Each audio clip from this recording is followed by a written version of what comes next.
This is the second webinar in our series about the new reporting portal, InsightHub for Charities, that we're very proud to release.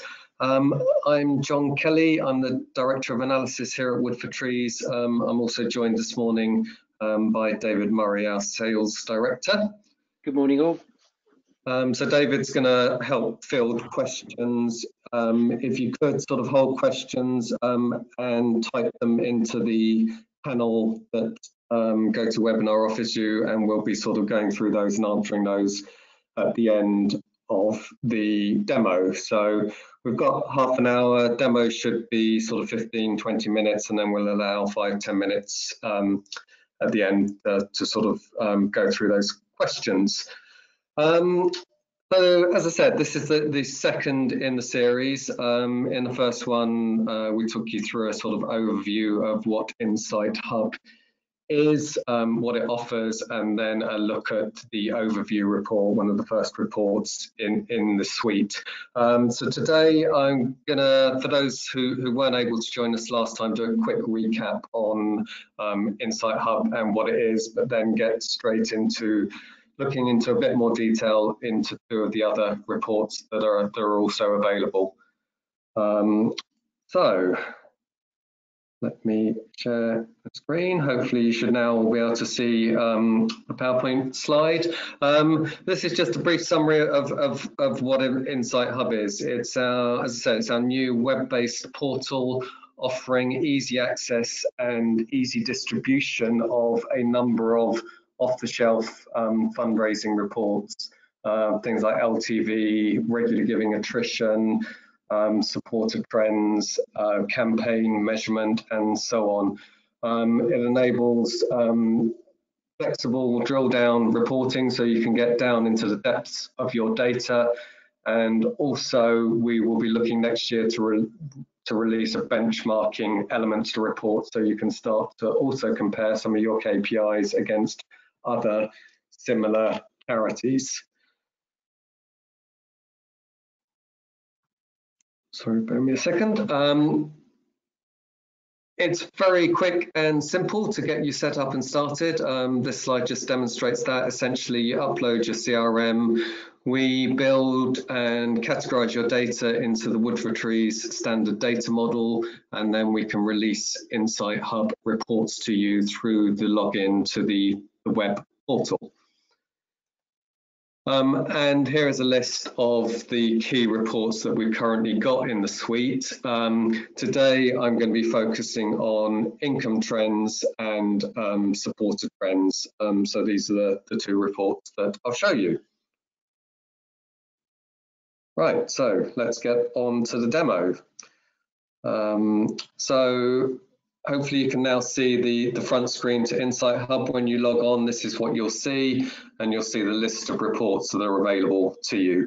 As I said, last time we showed you the overview report. I'm now going to look at income trends and supported trends. So if I click on there, the income trends report will start to load up and show us what we want to see. So income trends is largely about seeing how your income performance is going, and it's about measuring your current year's income against last year and also against the budget, and enables you to see that at the top level, but also to drill down into different products and different channels.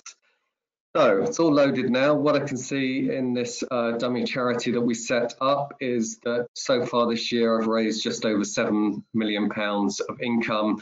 That compares to almost 14 million last year.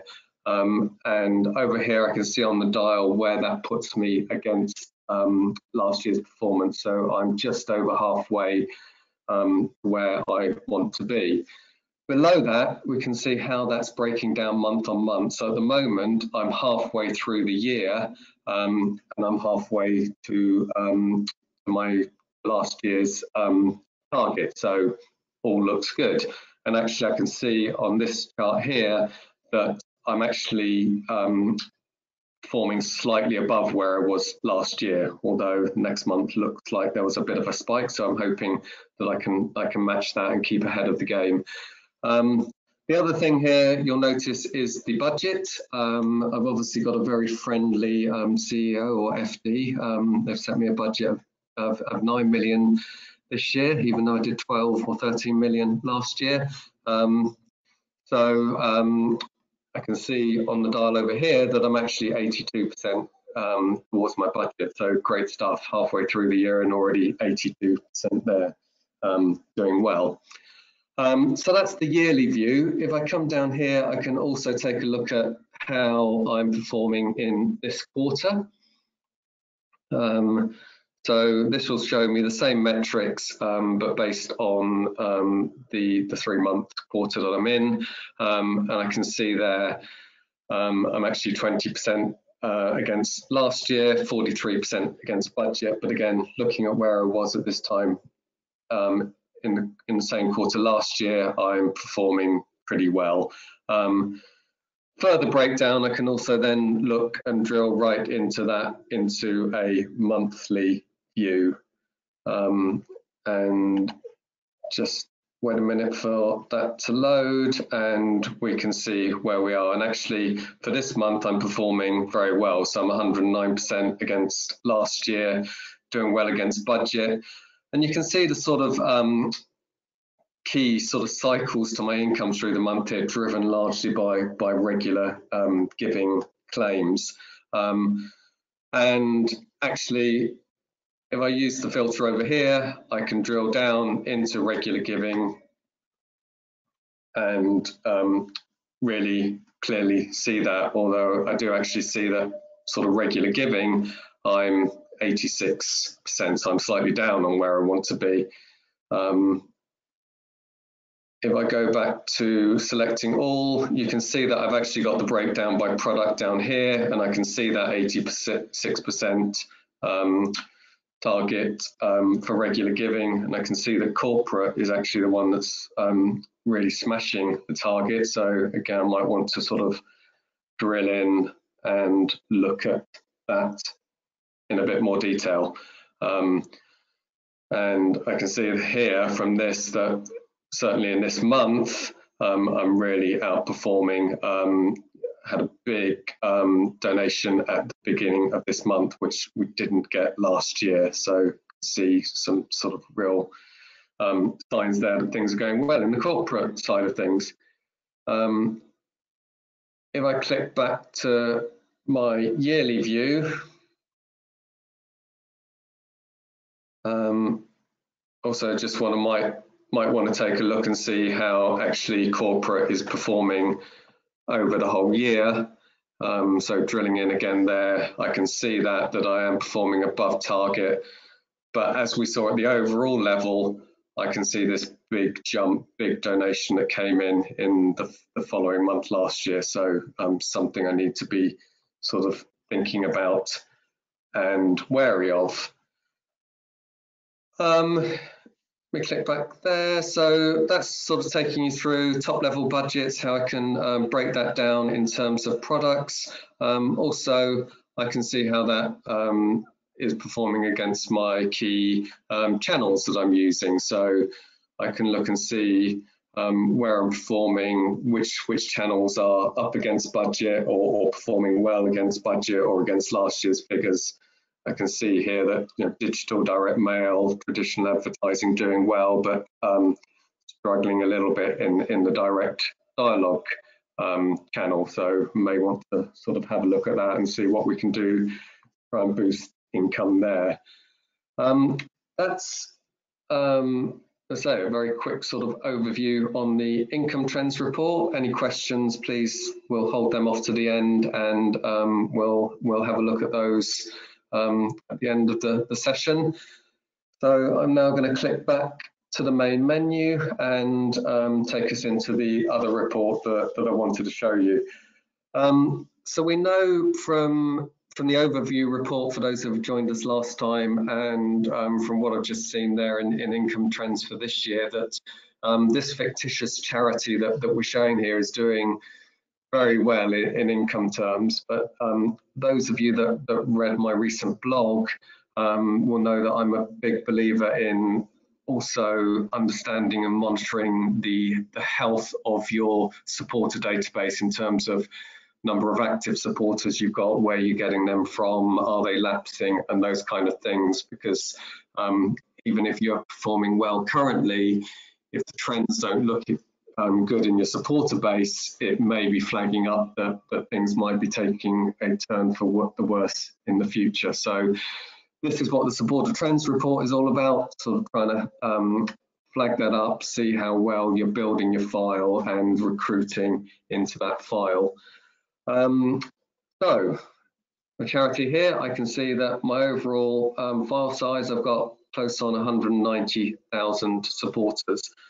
And if I look to the chart here, I can see that that's really been building year on year, largely driven by large recruitment, and that's way above the lapsing or attrition in my file. So clearly that the file is building.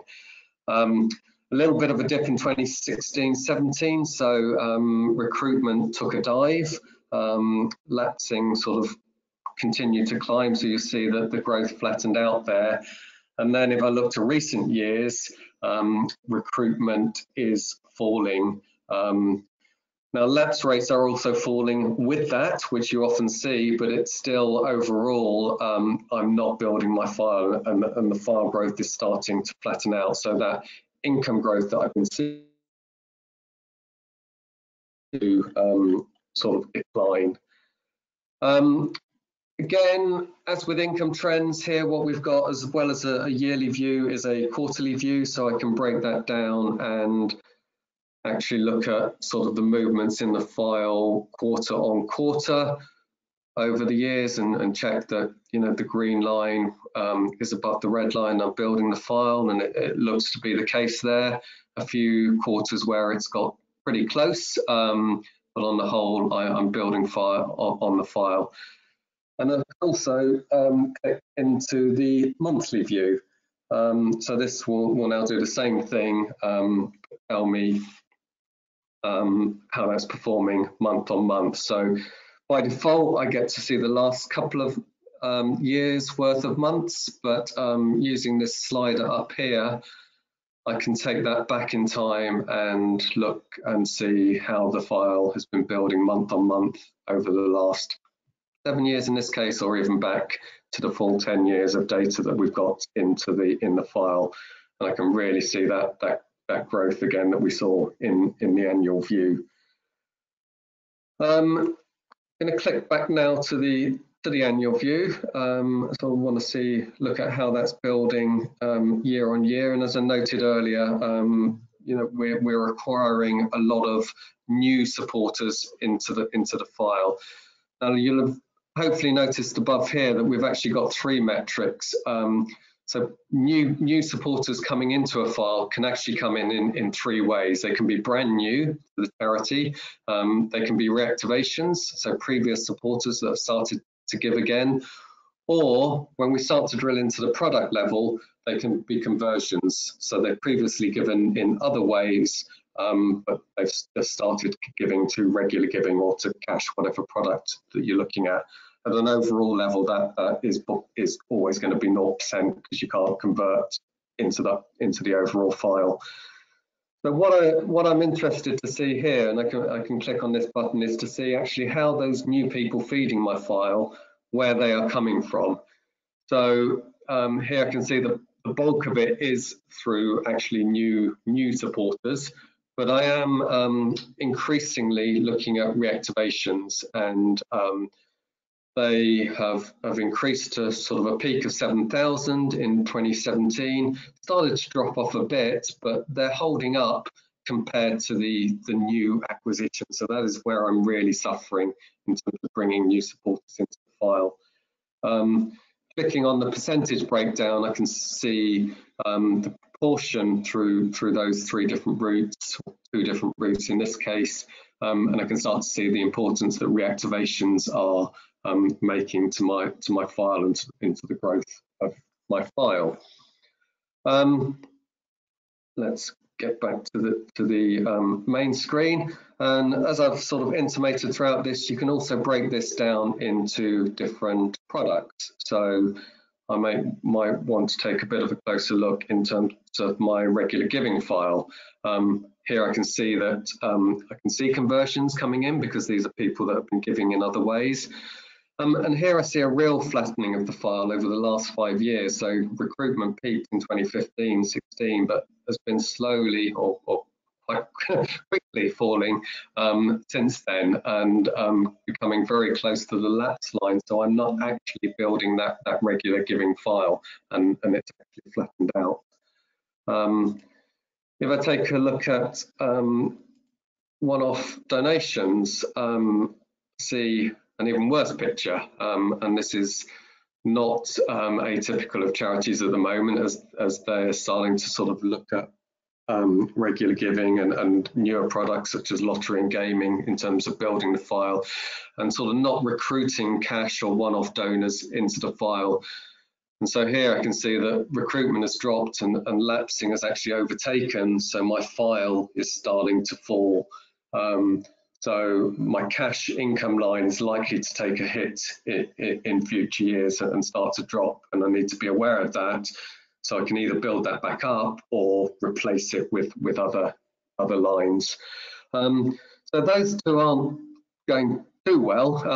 We know that overall the file is building. What's doing well? So as I kind of just suggested earlier, gaming, if I take a look at gaming, we can really see where that's coming from. So big increase in recruitment in gaming, 2017, 18 and 18, 19, really sort of quite high volumes.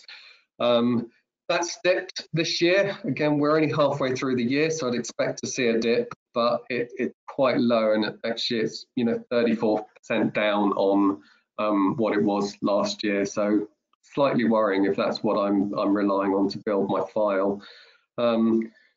I might want to sort of take a look at that again and see where those new people really are coming from. And here I can see actually that in terms of reactivations and conversions, it's dipping, but not too badly, and it really is again about recruitment, that I'm not bringing new people into the file. So that's it. Quick overview of income trends and supporter trends, and I'll now hand over to David. Hopefully you've asked lots of questions, and we can start to try and answer them for you. Brilliant, thanks John. That's some very useful insights and trends there. But yes, if you could keep your questions coming. Don't forget to use the panel on the right hand side of the screen. We've had a couple that's come through already. John, the first question is, how many reports does InsightHub currently have? I think you covered that off on the slides. And what more are planned for the future? Yeah, so good question. That's the main menu at the moment. So you can see the campaigns that, the reports that are on there at the moment. And I think it has 9 if I can count correctly. Those are the ones that we have released so far. There are also a couple of reports that we are working on at the moment, an email report looking at clicks and open rates through your email program, and also a cross-sell report looking at the way that people are engaging in multiple products. Those will be coming soon, and more to follow next year. We'll also, probably worth mentioning, we'll also be constantly evolving the existing reports. So we've got a number of ideas on the roadmap already about ways that we can improve and enhance the reports that we've got there currently. And if you license those reports, those upgrades, improvements will be available automatically to you. Okay, thanks, John. Another question that's come in is about the data that sits behind the reports. Are you able to export the data out? Yes, I didn't really show you on that, but if I take a quick flick back into one of the reports, the functionality behind this, that the reports are all designed in Power BI. Anyone that's a a sort of Power BI user probably would have spotted and noted that anyway. And by default, there is, I'll wait for this to load. You'll see here, if I hover over this, and sometimes it is a little bit tricky to get to, but I can click on more options and it gives you the ability to export data into Excel from the report, so that you can then use that to create other reports or put into PowerPoints or whatever you want to do. Brilliant. Yeah, because I've just another question has just come through about what colours can the reports be done in. So the reports show you all kinds of interesting information. Everybody wants to know about the colours. At the moment, the colours are standard, but that is one development that we will probably be looking at to do sometime next year, is to enable that to be changed and to your own branding colours or other colours that you want to use. But at the moment, they are as you've seen them in default. Okay, brilliant. One moment. How often do the reports get refreshed? Is there a standard or? Refreshing depends on you, requirements, and so we have a number of different pricing models depending on the speed of refreshment. Is that a word? So typically we're looking at monthly or weekly, really, to refresh these reports. Some of them you may want to look at daily, and that's possible, depending obviously on the flow of data into your CRM and ensuring that we can get that data at that frequency. Okay. And this is one really that I get asked a lot. So this one's from me, John. What does it cost? Thanks, David. As I've kind of just suggested there, that we've got a number of different pricing models depending on size of the charity, complexity of your program, and frequency that you want to update. But essentially, there are two broad pricing components to it. There's a setup cost, which is between 6,000 and 12,000, depending on those elements that I've just said. And that's to build the data model and to get the data loaded into the platform. And then there's an ongoing license cost, which is again between 6 and 12K for depending on the frequency, and that licenses the portal and the overview report.